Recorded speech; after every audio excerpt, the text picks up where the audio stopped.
Hello friends, good afternoon. তো দেখো রান্নাঘরে চলে এসেছি। আর যেহেতু আজকে সানডে, তো মাংস তো হবে, আর মাংস হয়েও গেছে। বর মাংসটা করে নিয়েছে। তো এখন হচ্ছে এদিকে ভাত বসিয়ে দিয়েছি, আর এদিকে হচ্ছে একটা ঢ্যাঁড়সের ভাজা করব। কিন্তু ম্যাগি মশলা দিয়ে এটা ঢ্যাঁড়স ভাজা করব। তো সেটাই তোমাদের সঙ্গে শেয়ার করব যে কিভাবে বানাই। তো দেখতে থাকো। তো দেখো এখানে ঢ্যাঁড়সগুলো ফার্স্টে তুলে দেবো।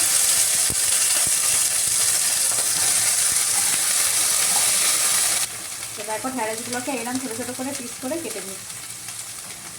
তো এগুলোকে এবার একটু ভেজে নেব।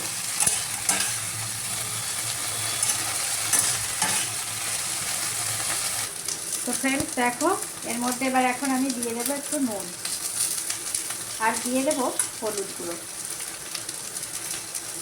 তো এটাকে এবারে ভালো করে ভাজতে থাকবো। তো ফ্রেন্ডস দেখো, ঢ্যাঁড়সটা মোটামুটি ভাজা হয়ে এসছে। এরপর পেঁয়াজ তুলে দিই।